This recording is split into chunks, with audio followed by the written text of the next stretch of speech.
The throne world of Allura Prime did not know darkness. Its skies shimmered with layered auroras, artificial, engineered over millennia to reflect the power of the Valorian dominion. Cities of living crystal stretched across continents, their spires humming with energy drawn from the planet's molten core. Above, orbital rings encircled the world like jewel crowns, each one housing fleets capable of silencing entire star systems. At the center of it all stood the Obsidian Citadel. It was older than most civilizations, older, perhaps, than memory itself. Inside its vast, shadowed throne chamber, silence reigned, not the absence of sound, but the kind of silence that demanded obedience. And upon the throne sat Kelthera. She had not moved for hours, perhaps days. Time bent strangely around her. Her form was tall, elegant, wrapped in dark regalia that seemed woven from fragments of space itself. Her eyes, pale, luminous, were fixed not on the chamber before her, but somewhere far beyond it, watching, remembering, waiting.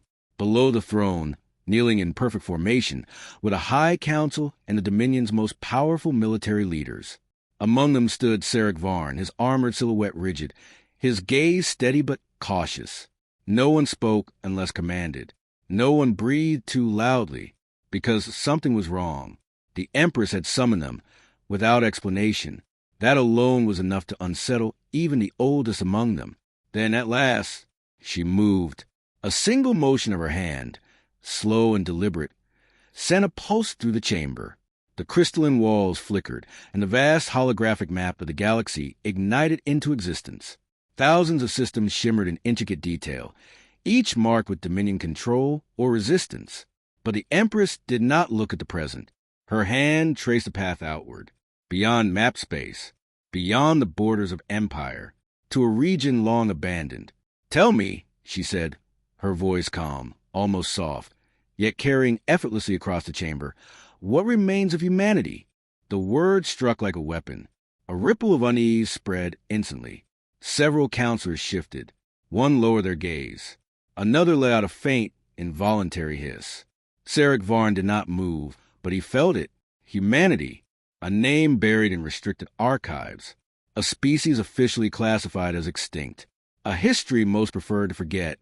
One of the archivists, a frail being with translucent skin and neural filaments embedded along its skull, stepped forward hesitantly. "Your Radiance, records indicate that the species known as humans were eradicated approximately 8,000 cycles ago. No confirmed sightings since. Their homeworld, designation Earth, was rendered uninhabitable during the final phase of..." "Enough." The Empress's voice cut through the explanation, not raised, not angry, but absolute.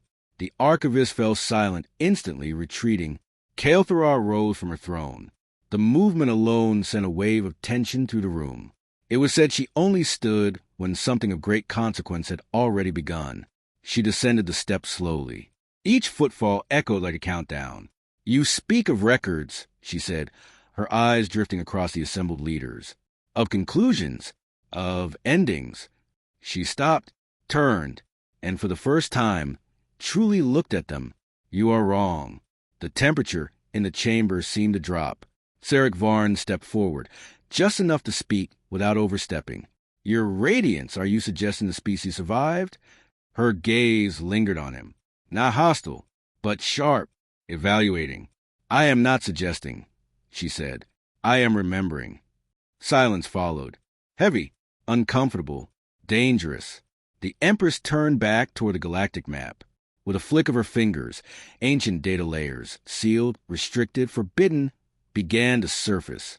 Battles long erased from official history. Fleets of unknown design. Entire sectors marked only with a single designation.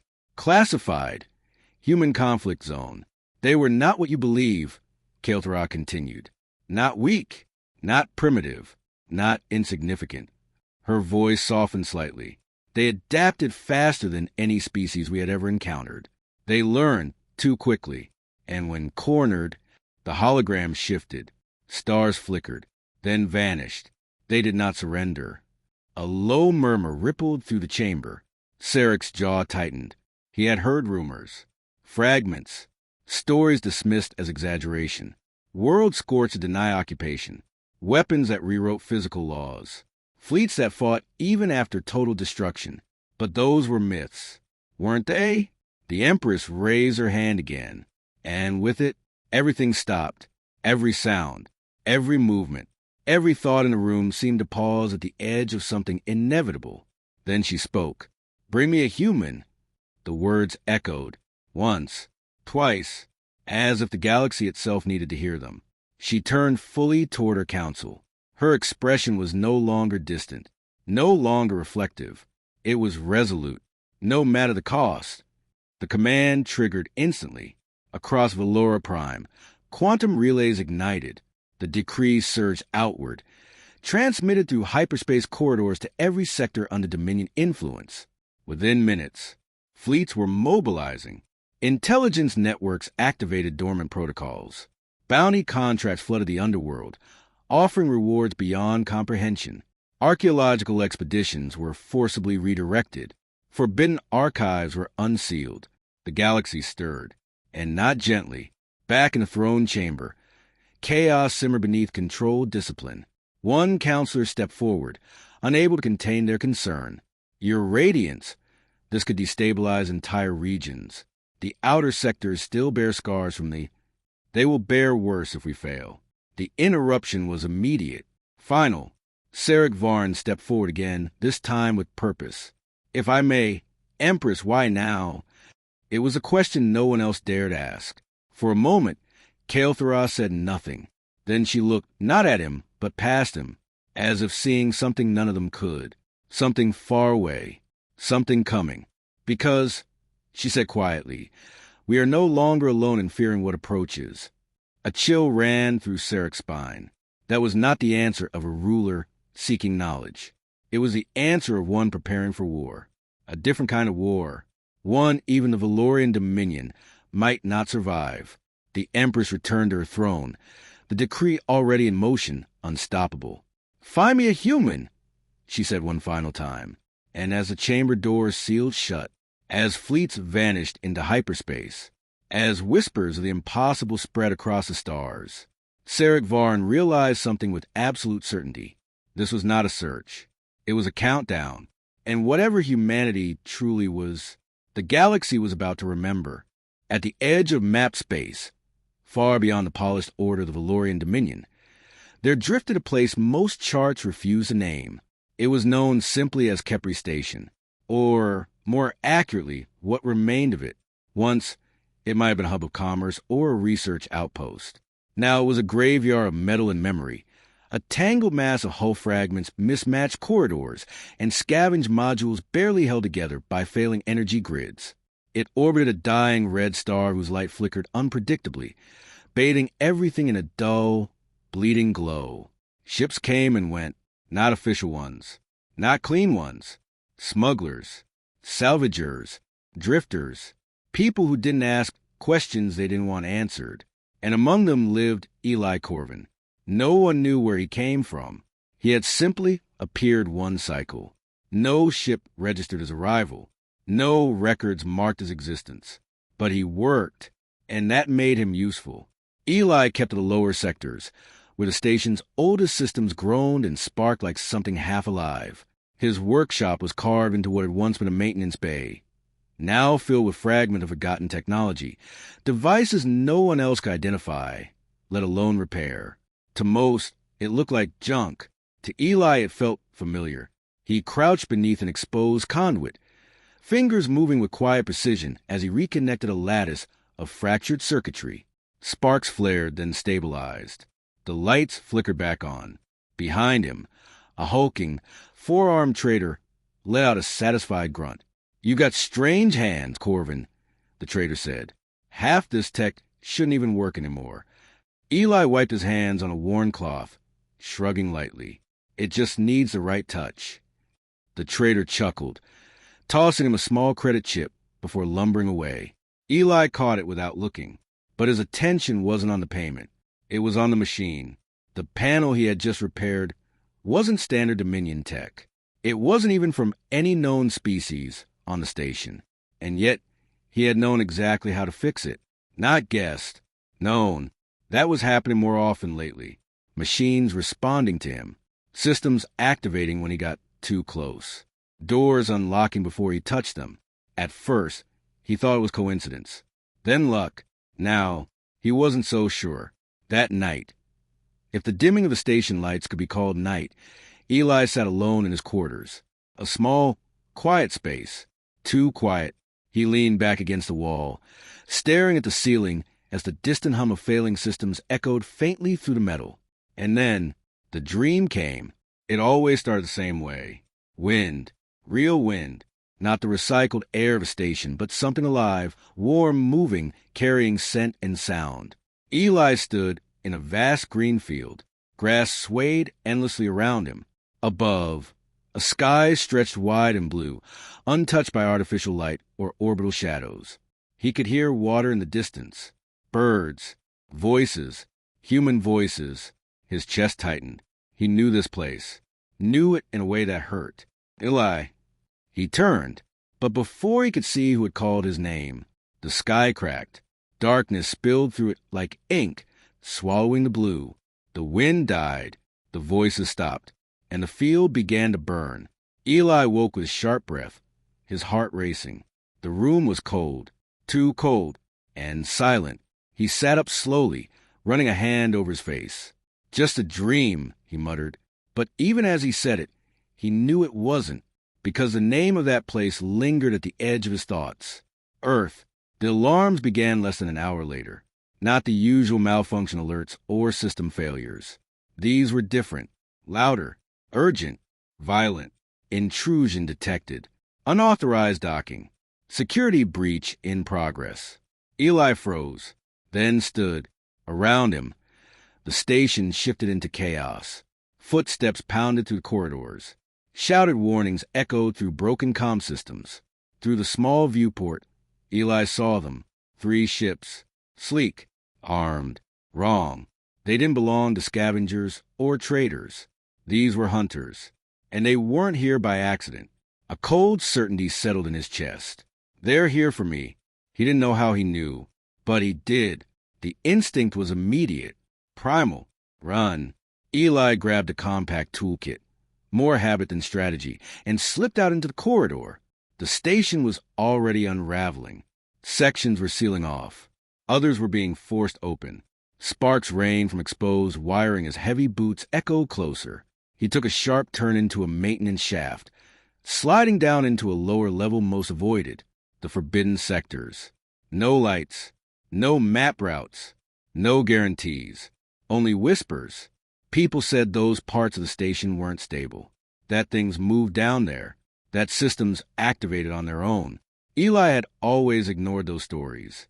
Now, he ran straight toward them. Behind him, a voice echoed through the corridors, filtered, mechanical, amplified. Target is within the lower sectors. Confirm biological match. Proceed with capture. Capture, not kill. That somehow made it worse. Eli pushed forward, his breath steady despite the chaos. His mind wasn't panicking. It was focusing, guiding him. Left, then right, down a corridor that should have been sealed, toward a door that should not exist. He stopped. Before him stood a massive, ancient bulkhead, smooth, unmarked, completely out of place. "I've never seen this before," he whispered. The hunters were close now. Footsteps, weapons charging. Eli hesitated only a moment, then stepped forward and placed his hand on the surface. For a heartbeat, nothing happened. Then the door lit up. Lines of pale light raced outward from his touch, forming patterns, symbols, language he didn't consciously recognize, but understood. The bulkhead split open silently. Inside, darkness. Behind him, target acquired. Eli stepped through. The door sealed instantly. The chamber beyond came alive. Light flooded the space. Walls unfolded. Machines awakened. And at the center, a circular platform rose from the floor. Eli staggered back as a voice filled the chamber. Calm, ancient, unmistakably aware. Genetic signature confirmed. He froze. The words echoed through him, not just in his ears, but in his mind. "Welcome back, Commander." Eli's breath caught. "I think you got the wrong person," he said, his voice barely steady. Outside, the hunters breached the sealed door. Metal screamed. Energy flared. The chamber pulsed. Threat detected. Activating defensive response. Eli turned, just as the wall behind the hunters opened into nothing. Not space. Not light, but a distortion. A tear. The first hunter stepped through and vanished. No sound. No trace. The others fired wildly. It didn't matter. The chamber reshaped itself, bending reality around them. Within seconds, they were gone. Silence returned. Eli stood alone again, except he wasn't. The chamber pulsed softly, alive, watching him, waiting. His reflection shimmered faintly in the curved metallic surfaces around him, but it didn't look quite right. Stronger, sharper, older. "Commander," Eli whispered. The word felt wrong. And yet, not entirely. The voice spoke again. Emergency protocol initiated. Panels opened across the room, revealing star maps, fleet signatures, and data streams that flooded the air in layer holograms. Eli stared at them. At first, they were incomprehensible. Then, they weren't. Coordinates made sense. Symbols resolved into meaning. Systems became familiar, too familiar. Human command authority restored. Eli took a slow step forward. His pulse steadied, not from calm, but from something else. Recognition, fear, and something rising beneath both. "What am I?" he asked quietly. The chamber did not hesitate. "You are the last registered human of the Terran Ascendancy fleet." The words landed. Heavy, final. And in that moment, Eli Corvin's world began to fracture, not break. Reveal, because somewhere, deep beneath the life he thought he had, something ancient was waking up, and it remembered everything. The chamber did not dim. It expanded. What Eli had first mistaken for a sealed room began to unfold in layers, walls separating, floors descending, entire sections of structure shifting like a living organism responding to his presence. The station was changing. No, it was revealing itself. Eli stood at the center, surrounded by rising holographic interfaces that stretched far beyond the limits of the original chamber. Star maps bloomed into existence, not the fragmented, outdated charts he'd seen in scavenger networks, but something far more complete, precise, alive, and terrifyingly vast. Entire sectors, unmapped by the Valorian Dominion, were displayed in intricate detail. Fleet formations appeared next. Thousands of vessels, sleek, angular, alien but not to him. Designation markers pulsed beside them. Terran Ascendancy, strategic reserve fleets, status dormant, awaiting command authorization. Eli's breath slowed, not from calm, but from alignment. Something inside him was syncing with what he was seeing, understanding it faster than he should. "You're saying," he murmured, stepping closer to the central console, "this is all still active?" The voice responded immediately. Correct. It was no longer just a voice. It had presence, identity, a system intelligence. "I need a name," Eli said quietly. There was a pause, a flicker in the holographic field. Then, designation, Era. Eli frowned slightly. "That stands for something, doesn't it?" "Adaptive Response Intelligence Architecture. Aria," Eli repeated. The name felt right. Too right. He exhaled slowly, then looked back at the star maps. And these fleets, autonomous, hidden, preserved following the Terran Strategic Withdrawal Protocol. Eli's jaw tightened. "Withdrawal," he echoed. "That's what you call extinction?" Another pause, but shorter this time. Correction. Humanity was not extinguished. The words hit harder than he expected. Eli turned sharply. "Then where are they?" The holograms shifted. The galaxy dimmed, and something else appeared. Fragments of memory. Not his own, but stored, recorded. Human ships, vast and luminous, moving through space with impossible precision. Battles erupting across multiple star systems. Weapons that didn't just destroy, but erased. Enemies, dozens of species, united in fear. Against one. Humanity. "They feared us," Eli whispered. "Accurate." The The projection intensified. Worlds burning. Stars collapsing. Entire sectors destabilized. "And we fought back," he said. "Not a question. Accurate." Eli closed his eyes briefly. Fragments began surfacing again. Not dreams. Not illusions. Memory. Orders given. Strategies formed. Loss calculated. Sacrifice accepted. "You said withdrawal," he said. Open his eyes again. "That means we chose to disappear." "Correct." "Why?" This time, Arya did not answer immediately. The chamber dimmed slightly, as if the system itself was processing something deeper than data. Then, because continuation of open conflict would have resulted in total galactic collapse. Eli's expression hardened, meaning we were winning. Another pause. Then, meaning all sides would have lost. Silence followed. Heavy, uncomfortable. Eli turned away from the projection, pacing slowly. "That doesn't make sense," he muttered. "If we had this kind of power, why leave anything behind?" His gaze drifted back to the fleet markers. Dormant, waiting. "And why leave me?" The answer came softly. "You were not left." Eli stopped. "You were chosen." The words settled into him like gravity. Chosen, not random, not accidental. "You keep calling me Commander," Eli said, "but I don't remember commanding anything." The holograms shifted again. This time, they focused on him. A scan, not invasive, but precise. Layer by layer, information unfolded. Genetic markers, neural architecture, cognitive patterns. Then, a match. Command authorization confirmed.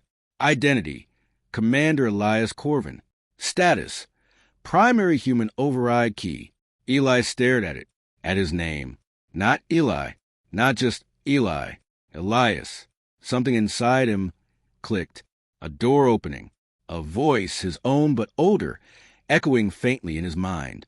If this fails, someone has to remain. He staggered slightly, gripping the edge of the console. "I was part of this," he said, his voice unsteady now. "Not just protected from it." "Correct. I helped design this, didn't I?" "You led it." That hit differently. Not fear, not confusion. Responsibility. The kind that doesn't fade, even when memory does. Eli exhaled slowly, steadying himself. "Okay," he said. "Let's assume I believe all of this." He looked up, focused now. "Clear. Then tell me why the Kael'thariad just sent half the galaxy looking for me." The chamber dimmed again. The star map shifted. This time, it didn't show known space. It showed something beyond it. At first, it looked like absence, a void between stars. Then, it moved, a distortion, subtle, but wrong. Entire systems along the edge of the map flickered, then vanished. No explosion, no debris, no energy signature. Just gone. Eli felt it instantly, not intellectually, instinctively. His chest tightened. His breath slowed. His body recognized it before his mind could process it. "I've seen this before," he said quietly. Arya responded, confirmed. The distortion expanded slightly, consuming another mark system. Extragalactic incursion detected. Eli's gaze sharpened. "Not just invaders," he said. "Predators." "Accurate." A long silence followed. Then Eli asked the question that mattered most. "When?" Arya didn't hesitate. "Active incursion threshold will reach Valorian Dominion territory within 17 standard cycles." 17. Not years. Not decades. Cycles. Close. Too close. Eli turned back to the fleet projections. Dormant. Waiting. "For something like this," he said, "you don't wake up a single station." His voice was steady now. Controlled. "You wake up everything." The chamber pulsed in response. Almost approving. Command authority required. Eli hesitated. Just for a moment. Because this was the point of no return. Not survival. Not hiding. Not drifting through forgotten stations, pretending to be no one. This was command. War. The kind humanity had walked away from. He closed his eyes briefly. And this time, the memories didn't resist. They aligned. Battle lines. Decisions. Consequences. The weight of billions. Then he opened his eyes, and the hesitation was gone. "Arya," he said, awaiting command. Eli, Commander Elias Corvin, stood straight. For the first time since his awakening, he looked exactly like what he was. Begin full system integration. A pause. Then, confirmed. Lights surged across the chamber. The station, no, the war platform, came fully alive. Across the galaxy, signals began to propagate. Silent, hidden, irreversible, deep in forgotten sectors. Something answered. Terran Fleet Node 01 online. Terran Fleet Node 07 online. Terran Fleet Node 19 online. And counting. Eli watched it happen. Not with fear, not with doubt, but with certainty. "We didn't run," he said quietly. "We waited." The distortion at the edge of the galaxy pulsed again. The journey to Valora Prime did not register on any known navigation system. There were no hyperspace signatures, no warp distortions, no detectable transit path. One moment, the war platform, once mistaken for Kepri Station, hovered at the fringe of forgotten space. The next, it was above the heart of the Valorian Dominion, and the galaxy noticed. Alarms cascaded across Valora Prime's orbital defense grid. Thousands of satellites pivoted instantly, locking onto a single impossible object that had appeared without warning inside restricted space. Fleet command centers erupted into motion. Unknown vessel detected within inner defense perimeter. No entry vector recorded. Energy signature is... The officer hesitated, recalibrating sensors. Unclassifiable. Within seconds, the Dominion's most powerful warships began to converge. Dreadnoughts, interceptors, carrier arrays deploying strike formations in perfect synchronization. At their center stood the flagship of Sarek Varn. He stood on the command bridge, staring at the projection before him. The object didn't resemble a ship. It resembled a structure, layered, symmetrical, vast, and alive. "Any response to hails?" he asked. "None, Admiral." "Targeting solutions?" A pause. Then, "Unavailable." Sarek's expression darkened. "Unavailable? All weapon systems are unable to achieve lock." It's as if the officer swallowed, as if the target isn't fully in our space. Sarek stared at the image. Then, quietly, "Hold fire." A murmur rippled across the bridge. "Admiral, if that object is hostile..." "If it were hostile," Sarek interrupted calmly, "we would already be gone." Silence followed, because everyone on that bridge knew he was right. Inside the war platform, Elias Corvin stood at the central command interface. The holographic field around him displayed everything. Dominion fleets forming defensive rings, weapons charging, command signals flooding the system. And beneath it all, fear, not chaos, not aggression. Fear. "They're preparing for war," Elias said. "Accurate," replied Arya. He watched the formations tighten. Efficient, disciplined, predictable. "They won't fire first," he said. "Assessment aligns with behavioral patterns of Kel'Thuzad." Elias nodded slightly. "Good." He stepped forward, opened a corridor. Outside space bent, not violently, not destructively, but precisely. A pathway formed to the defensive fleets. Ships gently pushed aside by forces they couldn't counter, yet not harmed in the process. On Sarek's bridge, the silence turned absolute. "It's moving through us," an officer whispered. "No," Sarek said quietly. "It's allowing us to exist around it." Moments later, the war platform sailed into orbit above Valora Prime. No weapons fired, no shields raised, just presence, an undeniable, overwhelming presence. And then, a single transmission, encoded, direct, untraceable, destination, the Obsidian Citadel. The throne chamber doors opened, not by command, not by mechanism, but by something deeper, recognition. Kel'Thuzad was already standing when Elias entered. She had dismissed her council, cleared the chamber. This moment, she would face alone. Elias walked forward, unarmed, unarmored, and yet nothing in that vast chamber felt more dangerous than him. They stopped several steps apart. For a long moment, neither spoke.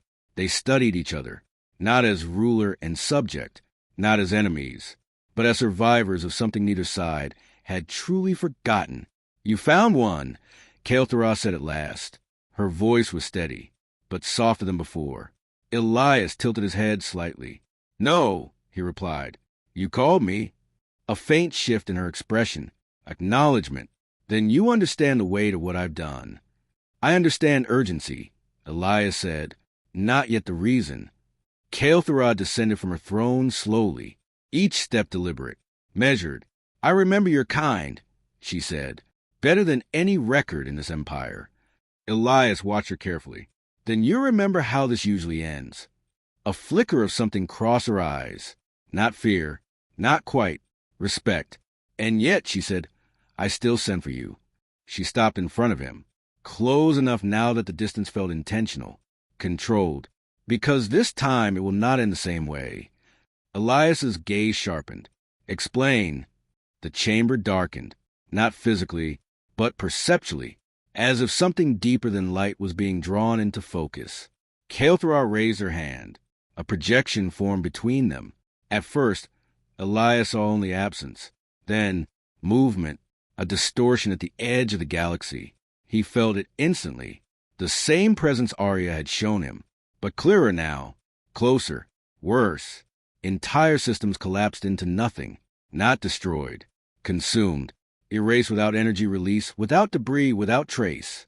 "Not a weapon," Elias said quietly. "A species." Kael'thara nodded. "They do not conquer," she said. "They do not negotiate. They do not communicate." The projection expanded, showing spread patterns, acceleration, inevitability. "They simply arrive," she continued, "and existence ends." Elias's jaw tightened. "How long?" Kael'thara didn't hesitate. 17 cycles. He exhaled slowly. Same number. That meant the Dominion had seen it too, tracked it, feared it. "You've encountered them before," she said. It wasn't a question. Elias met her gaze. "Yes." Silence filled the chamber again. He could see it now. The truth behind her decree. Not curiosity. Not ambition. Desperation. "You fought them," she said, "and survived." Elias didn't answer immediately, because survival wasn't the right word. Not exactly. "We delayed them," he said finally. Kael'thara's expression hardened slightly. "Then we will do so again." Elias shook his head. "No," he said. "That's not how this works." A flicker of tension. "Then explain it to me," she demanded. Elias stepped closer, not aggressively, but with certainty. "The last time we faced them, humanity threw everything we had into stopping them," he said. "Fleets, weapons, entire systems." The projection shifted subtly, responding to his words. "We didn't win," he continued. "We bought time." Kael'thara held his gaze. "And now," Elias looked at the expanding darkness, then back at her. "Now," he said, "we don't just fight." A pause. Then, "We finish it." The air in the chamber seemed to tighten, because that wasn't strategy. That was escalation. Kael'thara studied him carefully.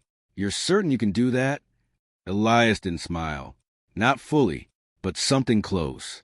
"You didn't call for a human because you thought we'd survive," he said. "You called because you remembered what happens when we stop holding back." Silence. Deep, heavy.